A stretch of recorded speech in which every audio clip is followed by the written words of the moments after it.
선생 여러분 반갑습니다. 우정사업본부 한국사 기출문제 해설 시작하도록 하겠습니다.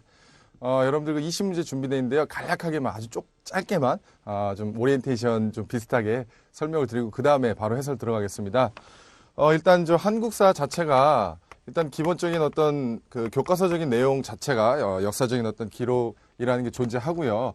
그렇기 때문에 이제 한국사는 참 어떻게 보면 솔직하죠. 그죠? 왜냐하면 이걸 막 꼬아놓는다 해도 있는 사실 그대로를 시험 문제로 만든 거기 때문에 그래서 여러분들이 비교적 공부한 만큼 이제 시험 점수가 나오는 그런 과목에 속하고요.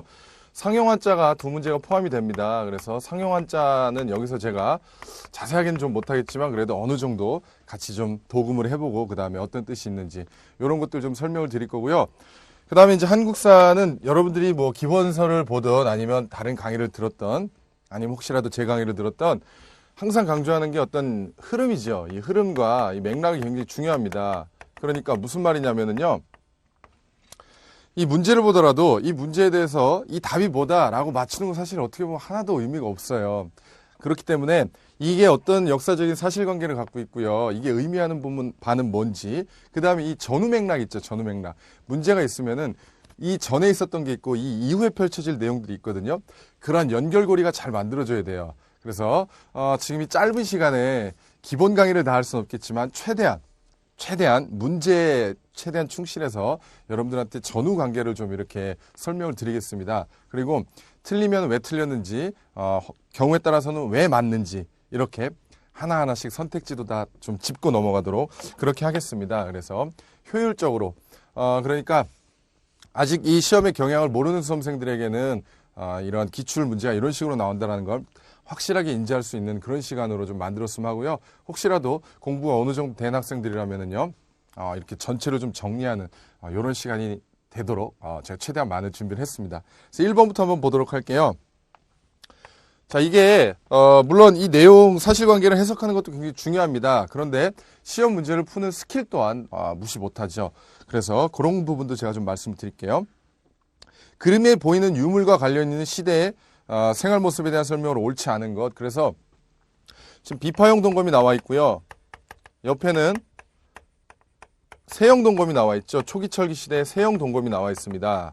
그러면은 이게 문제가 어떻게 나올 수 있냐면요. 이거 좀 어렵게 나오면 분리시켜서 나옵니다. 요건 청동기를 물어보는 거고, 청동기 시대를. 요건 이제 철기, 초기철기. 철기 시대로 이렇게 나눠갖고 물어볼 수도 있는데, 이 문제 그렇게 안 갔죠. 그냥 묶어갖고 얘기를 하고 있습니다. 다시 말하면, 청동기 시대 이후부터 이렇게 쭉 다 관통하는 이 내용을 찾으면 되는 거예요. 자, 무슨 말이에요? 앞에는 여러분들 구석기 시대가 있을 것이고요. 바로 이전에 이제 신석기 시대가 있을 겁니다. 그렇다면은 여기서 여러분들이 구석기 시대와 신석기 시대 내용이 나온다면 이게 답인 거죠. 그치? 이게 틀린 거죠. 그래서 그렇게 한번 정리해 주면 될 것 같고요. 자, 추수할 때는 반달 돌칼이 주로 사용되었다. 맞는 얘기죠. 우리가 그래서 청동기 시대 들어가면요. 그림으로 이렇게 이제 여러분들 한번 본 적 있을 겁니다. 그래서 이렇게 구멍이 뚫려 있고요. 그래서 이렇게 해갖고 이렇게 눈으로 쓰는 게 아니라 여기 손가락을 넣는 거죠. 그래서 여기 벼 이삭 추수할 때 쓰는 것 반달 돌칼. 그래서 이제 청동기 시대에 항상 강조하는 게 뭐냐면은요. 청동기 시대에 청동제 무기는 있지만 청동 농기구는 없습니다. 그래서 이게 많이 강조되죠. 돌칼입니다, 여러분들. 청동기 시대지만 돌칼을 씁니다. 추수용 도구로. 움집에서 점차 벗어나 지상가옥도 짓게 되었다. 맞는 얘기죠. 자, 구석기 시대는 여러분들 이동 생활을 했기 때문에 막집 짓고 살았죠. 자, 신석기 시대 들어오면서 이제 수열 주거가 나타나게 되죠. 움집. 그죠? 자, 움집에서 살기 시작합니다. 청동기 시대 들어오게 되면 이제 배산임수 칠학이 나타나게 되고요. 지상가옥도 나타나기 시작하죠. 그래서 맞는 얘기죠. 고인돌이나 돌롤 무덤을 만들어 시체를 매장하였다. 굉장히 그 청동기 시대를 대표하는 무덤 양식이 바로 고인돌 아니겠어요? 고인돌도 있고 돌롤 무덤도 있고, 그죠? 돌무지 무덤도 있고. 그래서 어쨌든 이 두 가지 맞는 얘기고. 특히 고인돌은 여러분들 북방식과 남방식이 있죠. 그래서 여러분들이 잘 알고 있는 탁자 형태가 이제 북방식이고요. 남방식은 네모난 거대한 돌덩이 하나 이렇게 얹어져 있는데 이 고인돌을 보면은요. 이 고인돌을 이렇게 쌓기까지 많게는 수백 명이 동원될 거란 말이죠. 어마어마한 무게. 직접 눈으로 안 봤더라도 그 무게가 어마어마하다는 걸 알 수 있을 겁니다. 그렇다면 도대체 거기에 묻힌 사람들은 일반 사람과 비교해서 어떤 사람이었을까? 뭔가 이제 생각이 들잖아요. 그렇다면 이 사람은 아마 군장 내지 지배자 또는 지도자였을 것이다 라고 해서 우리가 고인도를 통해 갖고 계급이 분화됐다는 걸 추론을 해보죠. 그렇죠. 그래서 이 구석기 신석기 시대는 평등 사회였다면 청동기 시대 이후부터는 이제 계급이 분화됐다 이렇게 말을 하는 거죠. 맞는 얘기. 자, 시족의 구성원이 모두 평등하여 수성물도 공동으로 나눴다. 방금 공동은 자, 구석기 신석기 시대 양자 공인 모두 평등 사회가 맞습니다. 평등 사회 맞고요. 근데 여기서 중요한 게 뭐냐면 시족이란 말 있죠. 자, 여러분들 시족 사회. 시족 사회는 신석기 시대입니다. 자, 구석기 시대는요. 이동지어서 자, 무리지어서 이동 생활을 했죠. 그러다 보니까 원시인들이 아직까지 자기에 대한 어떤 혈연관념이 안 생깁니다. 어찌어찌 하다 보면 아이가 태어나면은 이게 과연 내 핏줄이구나. 우리가 같은 성씨구나. 이런 인식이 아직 없습니다. 이해되시나요? 자, 시족사회. 다시 말하면 신석기 시대 들어가서는요. 인류가 정착을 하게 되고요. 그죠? 그 다음에 이제 농경과 목축이 시작되면서 생산경제로 들어가게 되죠. 그러면서 족외혼을 하게 되죠. 족개혼. 근친혼이 아니라 서로 다른 성씨, 서로 다른 종족 간에 혼인을 해갖고 정상적으로 아이가 출산을 하게 되고요.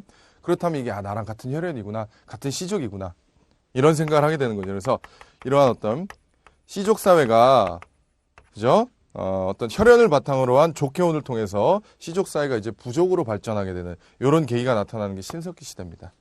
됐죠? 그래서 4번이 틀린 내용입니다. 문제가 쉽게 나온 겁니다. 이 정도면은 이렇게 묶어갖고 그냥 나오면 사실상 굉장히 기초적인 개념입니다. 이 정도는. 자, 문제의 난이도가 1번이 쉬운 편이고요. 어려운 것도 되게 어렵습니다. 자, 2번 한번 보도록 할게요. 자, 2번 보면은 조선 전기의 대외관계가 나옵니다. 자, 조선 전기의 대외관계. 자, 조선 전기 대외관계에서 이제 하나씩 살펴볼 건데요. 먼저 여진에 대해서는 북방 개척을 위해 무력 진압 강경책으로 일관하였다. 이게 틀렸습니다. 자, 먼저 기억에 나와 있는 여진 있죠. 여진에는 강원 양면 정책을 구사했습니다. 강원 양면. 그러니까 다시 말하면 무력 진압을 하기도 하지만 자국으로 이렇게 적극적으로 흡수하기 위한 이렇게 관직을 주기도 하고요. 그죠? 일정한 토지를 주기도 하고 이러면서 때로는 유화하게 때로는 강경하게 이렇게 나왔습니다. 그래서 강원 양면이고요. 그래서 이 틀린 부분. 자, 명가는 조공관계를 통해 문물을 받아들이고 경제적 실리를 취하였다. 그래서 이거 흔히 사대교련이다 이렇게 표현하죠. 맞는 얘기입니다. 자, 명가는 지금 이거 맞는 얘기고요. 자, 그 다음에 D급 보겠습니다. 일본에 대해서는 세종 때 부산포, 제포, 연포를 개항하여 제한무역을 실시하였다. 자, 요거는 그냥 평이한 내용이니까 자, 이것도 일본과의 제한무역 관계 맞는 얘기로 하고요. 유구 및 동남아시아 국가와는 조선의 이해관계와 크게 관계되지 않았으므로 교류하지 않았다. 유구는요, 여러분들 류크 우리 이제 여러분들이 찾아보면 이제 류크 왕국이라고 검색이 될 건데요. 오키나와현에 있었던 옛날에 있었던 왕국입니다. 그런데 어쨌든 이 유구와 동남아시아하고는요 사신을 파견하기도 하고 자, 이게 국사 교과서에서 막 자세히 다뤄지진 않는데 어쨌든 이런 사실관계는 분명히 존재합니다. 그래서 사신을 파견하기도 했고 그 다음에 토산물을 거래하기도 했습니다. 그 지방의 특산물. 그래서 틀린 내용이죠. 그렇기 때문에 답은 이 두 개만 맞고 나머지는 틀렸습니다. 그래서 이렇게 하시면 되고요. 아직까지 뭐 그렇게 어려운 거 없고 3번이 좀 어렵습니다. 여러분들한테 만약에 이게 조선 책략에 대해서 한 번이라도 좀 이렇게 정리가 돼 있다면 이런 굉장히 쉽게 풀 수도 있겠지만 그래도 어쨌든 좀 나름대로 출원형이죠. 지문도 되게 길고. 그래서 중국 외교관 황주셴, 우리나라는 황준원이라고 하죠. 황준원. 어쨌든 황주셴의 조선 책략에 반발하여 쓴 글을 보기에서 고르면 자, 황준원이 쓴 조선 책략에 지금 반발해서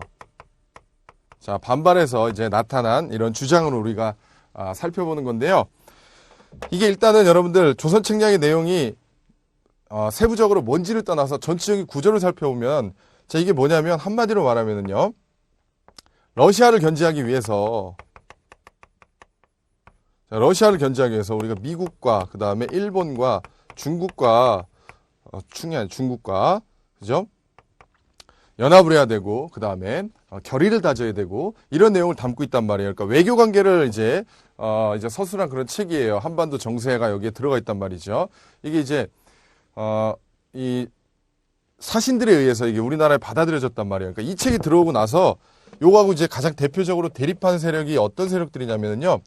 위정척사 사상을 가진 이제 유림들입니다. 위정척사. 자, 자꾸 필기가 오류가 나네요. 그죠? 위정척사 운동 내지 위정척사 사상을 전개했던 유림 세력들이에요. 이게 뭐냐면은요.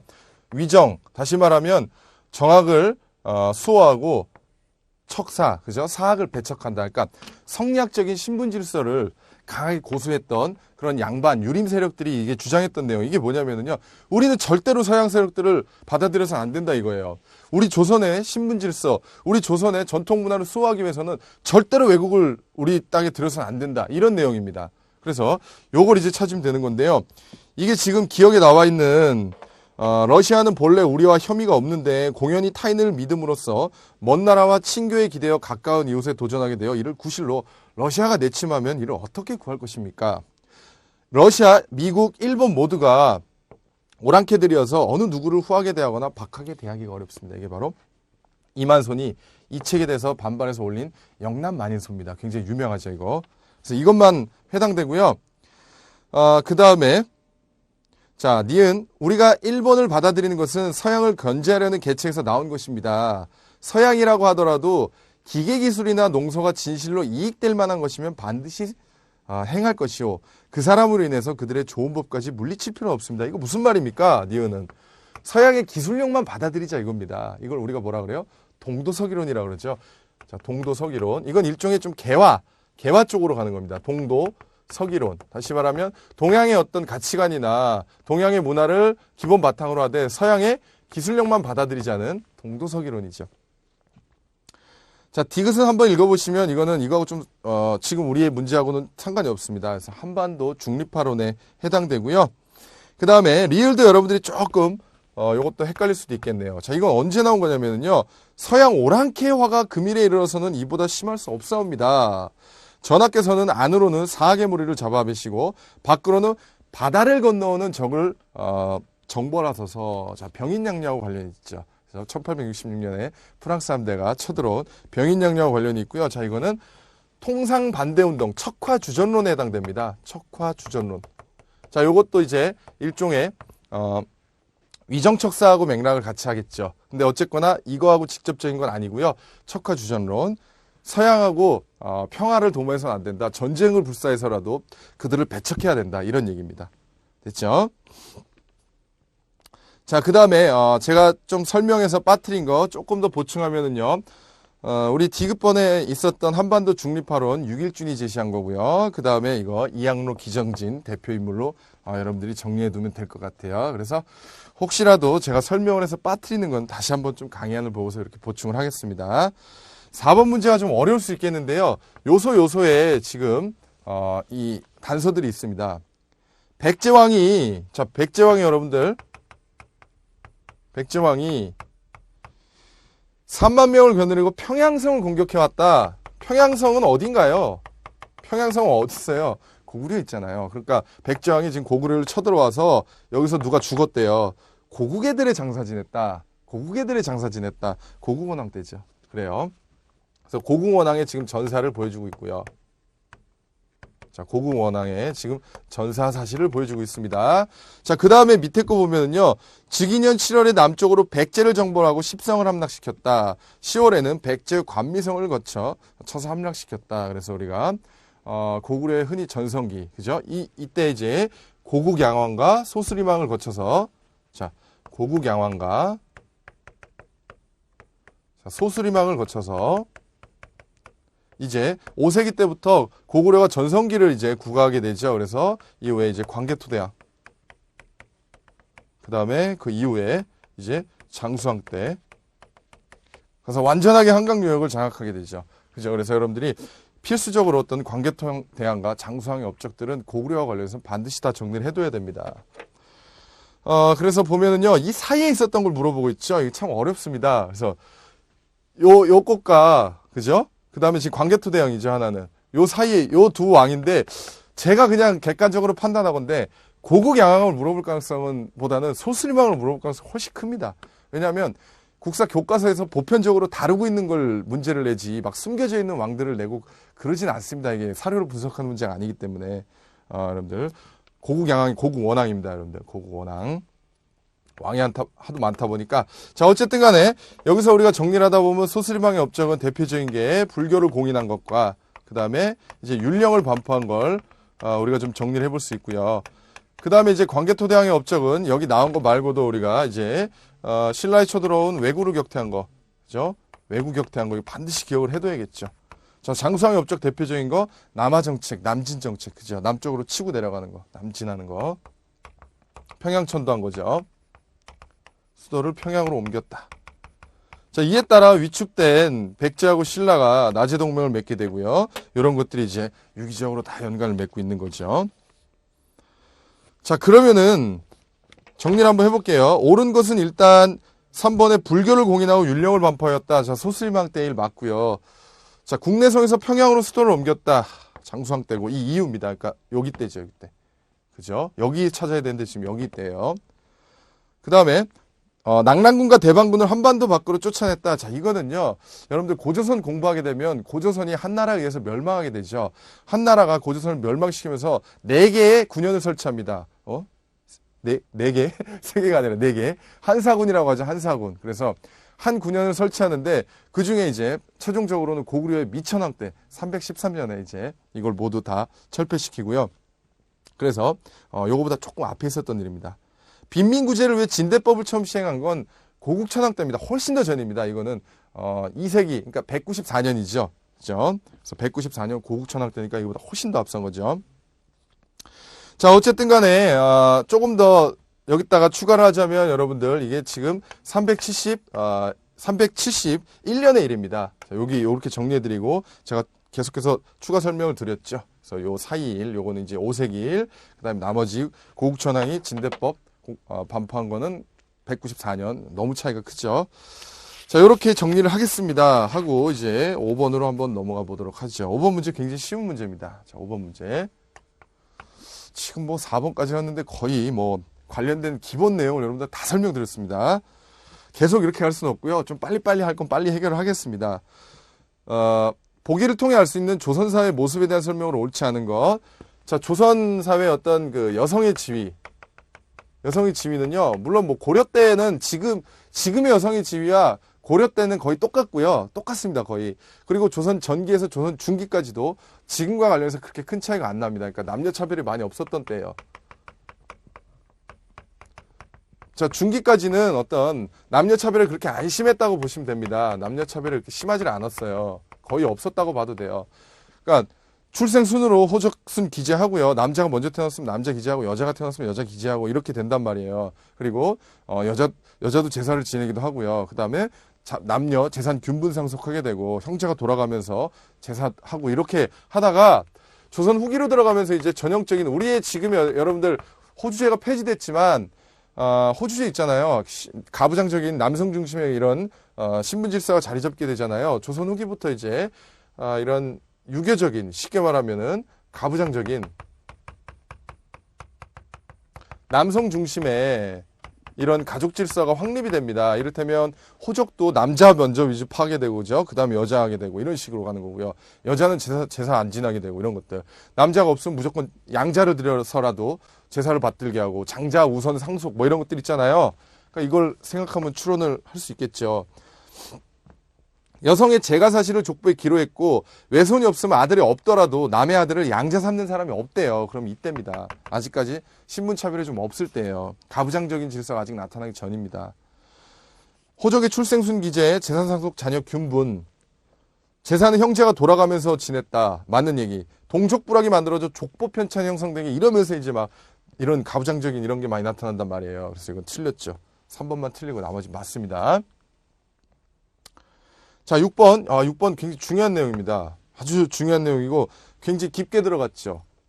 다음 법령이 반포된 때 시행된 개혁으로 옳은 것을 보기에서 고르래요. 문벌과 양반, 상민 등의 계급을 타파한다. 남녀의 조혼을 금지한다. 과부의 재혼은 기천을 따지지 말고 자유에 맡긴다. 노비 혁파한다. 노비 언제 폐지됐습니까? 우리나라.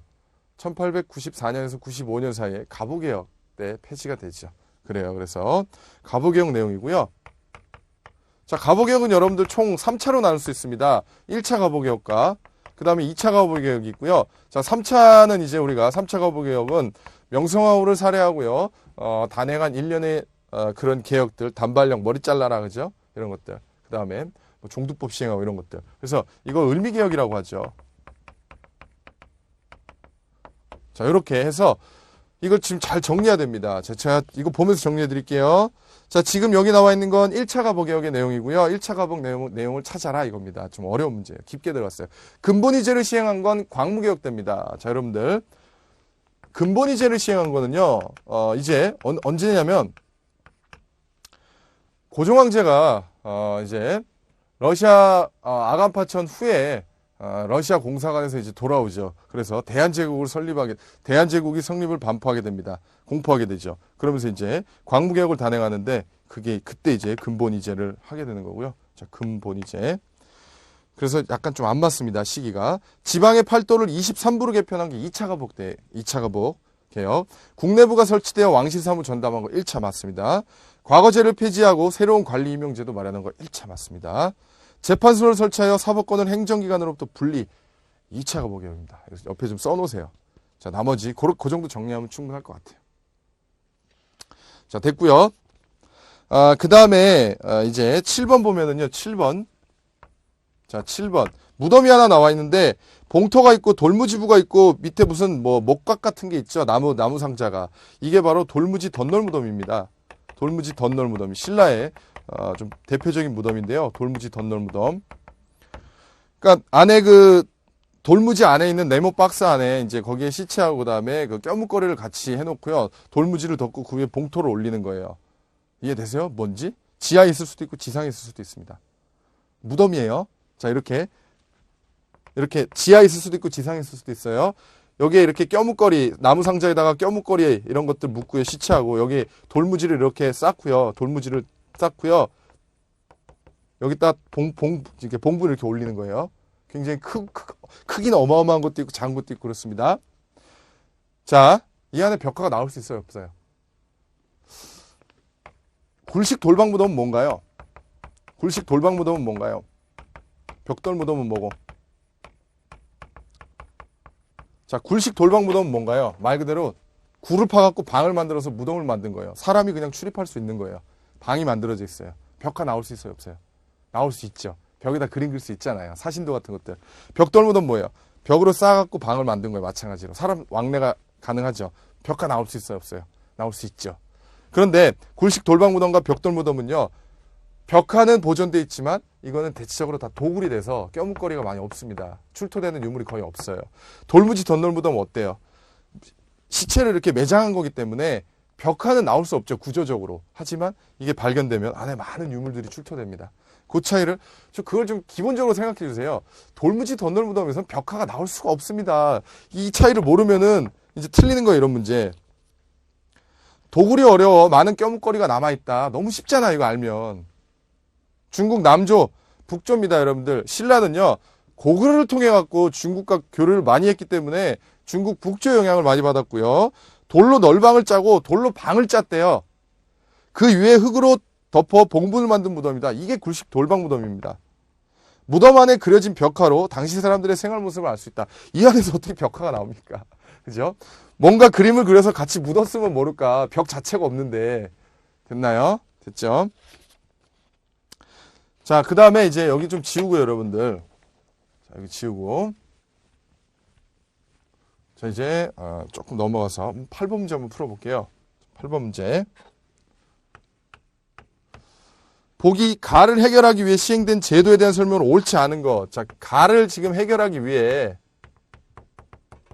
자, 시행된 제도래요. 시행 제도인데 옳지 않은 겁니다.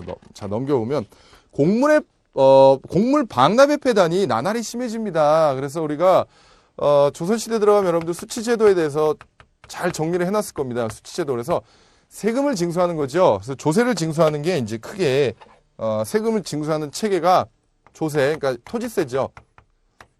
전세라고 하고요. 그 다음에 역이 있습니다. 역은요 크게 군역과 요역이 있어요. 군역과 요역. 그러니까 쉽게 말하면 몸으로 이제 몸으로 세금을 내는 거예요. 그러니까 노동력에 동원되는 거고 국방의 의무를 지는 건데 군역은 여러분들 여기다가 군포를 내는 것도 포함이 됩니다. 다시 말하면 국방세금이라고 생각하시면 될 것 같아요. 그래서 군역과 이렇게 하나 나눠볼게요. 군포로 내는 게 있습니다. 그래서 국방비를 충당하는 군포. 그래서 그 다음에 이제 공물이 있습니다. 공물. 공물은 그 지방의 토산물을 이제 세금으로 내는 제도예요. 그 고장에 어떤 명물이라든가 아니면 국가에서 지정한 것도 있을 겁니다. 그런데 이 지정이 잘못되거나 아니면은요, 그 지방에서 나지 않는 물건들을 이제 상납해야 되는 경우가 생깁니다. 국가에 헌납해야 되는 경우가 생기는데, 그러다 보면 어떻게든 그 물건을 구해야 되죠. 그러다 보니까 중간에 방납의 폐단이 생깁니다. 쉽게 말하면 브로커들이 활기를 치는 거죠. 야, 이 지역에는 해산물이 나질 않잖니. 우리가 구해줄게. 물건값의 100배를 요구하는 거죠. 그러면서 이제 그게 방납, 대신 이제 납부하면서 쉽게 말하면, 공물 납입의 어떤 납부 방해라고 생각하면 됩니다. 중간 브로커들이. 그게 제일 심했어요. 이 중에서 이 수치제도 중에 공물 중에서도 방납의 폐단이 가장 심했습니다. 방납의 폐단이 아주 제일 극심했어요.